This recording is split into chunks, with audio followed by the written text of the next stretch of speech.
Good afternoon, everyone. Thank you for having me here. I'd like to just share a few things that I've learned over the last few years. And well, I came back to Bangalore a few years back to work on a film on Jainism. And it was getting into the film medium after a very long time. Before this, I was a student of journalism, psychology, English. Yeah, it was amazing. We were the first autonomous batch. So it was very different the way we were looking at subject matter and themes and sub-themes. There were a lot of discussions. We used to walk down college and look at, say, an art installation or a sculpture and try to decode it and to understand what it symbolizes. And I don't know how many of you have noticed the sculpture outside the library near Block 1. There is somebody sitting under the tree and there are students, and earlier the tree was bare, right? So we used to wonder what that may symbolize, because when we think about data and we think about knowledge, we think that it's like this abundant green tree. And what I did learn over time is what big data cannot capture is ignorance and things that we do not know, right? So I'll just start with this project on Jainism and how I realized that a lot of it was data driven. I don't think you can see the, just hold on.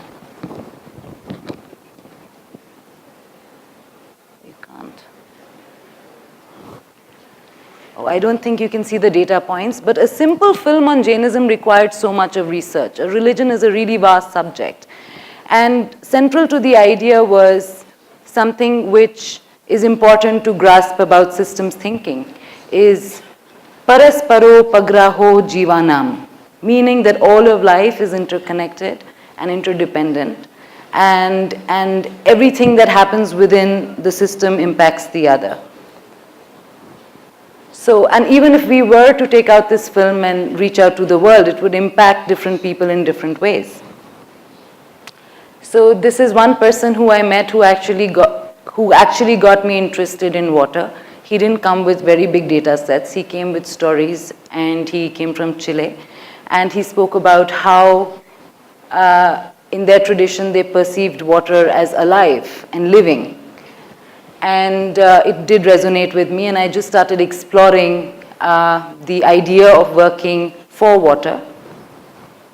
And to understand a river system, there are many areas to look into.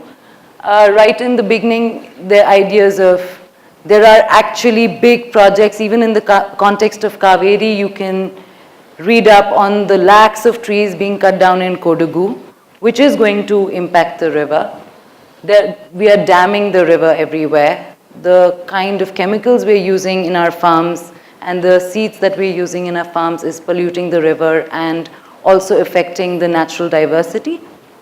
And of course, the rate at which we are urbanizing is really remarkable. I'll come to some stats about Bangalore that we've observed in the last 30 years. So this is a project, River Tide, and this was what I grasped about looking at water and studying water as a system is how hydrologists are doing it in Bangalore. They are in India and the UK. They have a program called the Changing Water Cycle. They look at water at basin scale, at rural scale, and urban scale. So we will get into the urban scale. So this was a very interesting project, and it's open to media professionals to join in. This is a project where you learn about the Kaveri, and then you traverse along the river, go into government schools, collect data about the water quality, and you also deliver a teach kit, which is about how to protect a watershed. And this we're doing with an organization called Meghshala, which is in the edutech space.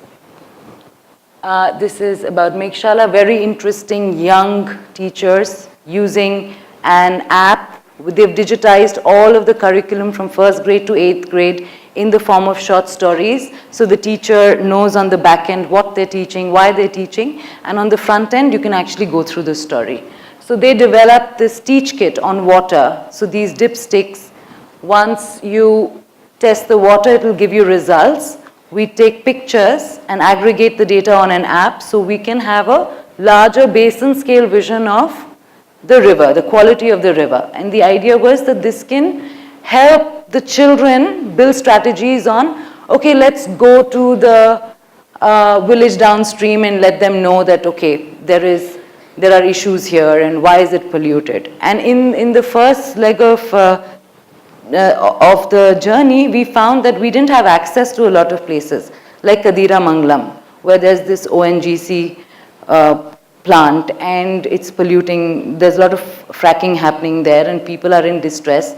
And students and teachers who are trying to raise awareness about it are being tagged Maoists and being put behind bars. It's a reality. In fact, Padma sir is aware of these activists who are also working on ground. This is what the test would say. So the idea of Rivertide was to get children to audit the river.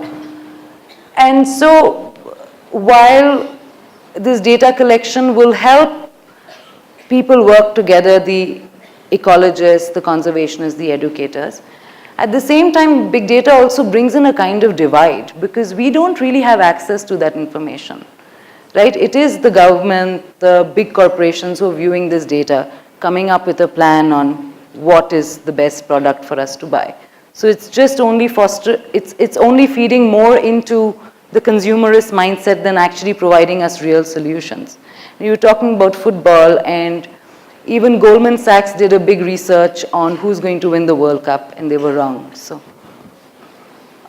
this is a small program we did at urban level, which is in Banargata. This is close to a school where Ragi Kana, an urban Sante, is held every Sunday. That's where I connected with Mr. Padma Kumar after years. And he comes there every Sunday with his family. Now, if I were to tell you that the fact that he actually leads a life where he eats a lot of millets, that small change is having a very big impact in the system. And so everything that we consume, including information, is something we have to be mindful about, especially all the products we use. There's a lot of embedded virtual water in there that I don't think data sets can capture at the moment, but we are aware.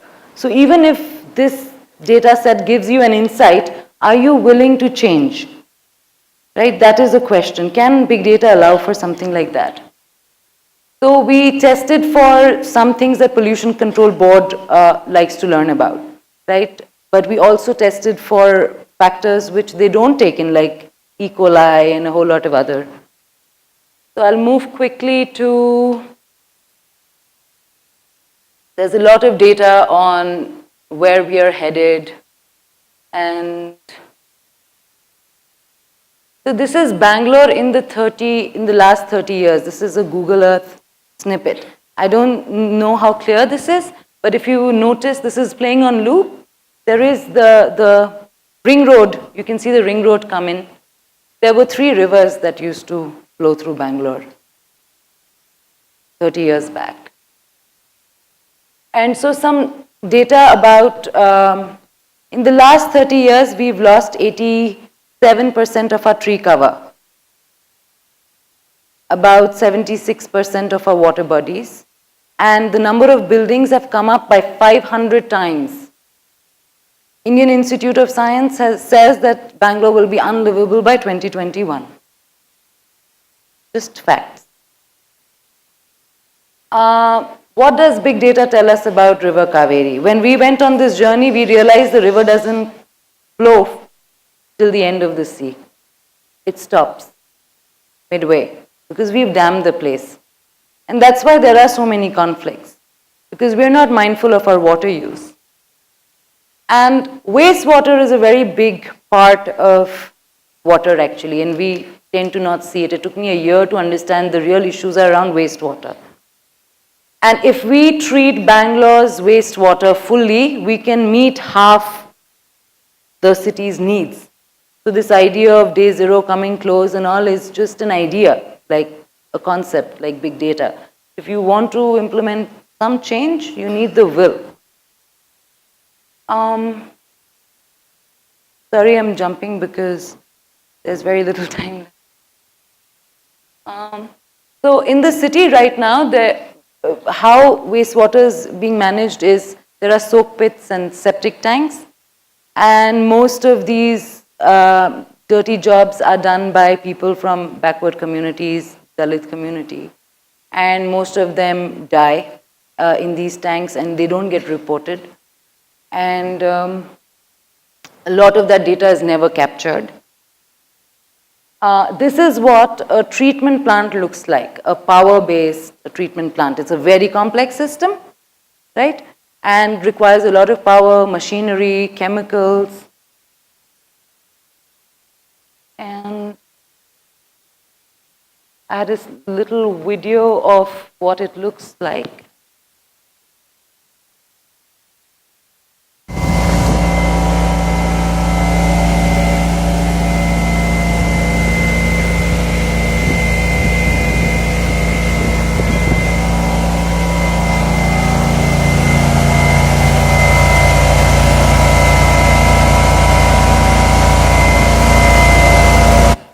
Essentially, you get the picture. It's a very loud, noisy affair, and it does give out a lot of gases which are unhealthy, and STP operators that are dying in these tanks trying to clean them because there's methane, and they take alcohol to go down to do these dirty jobs, and because methane is an odorless gas, you tend to pass out. And then there have been times where 3-4 people in a prestige apartment few months ago have died, and none of the newspapers covered it, besides Deccan Herald that mentioned prestige, mentioned the consultants involved, right? So transparency is a big part of enabling this change. And 200 bodies now, but it was there were 1,600 water bodies in Bangalore not very long ago.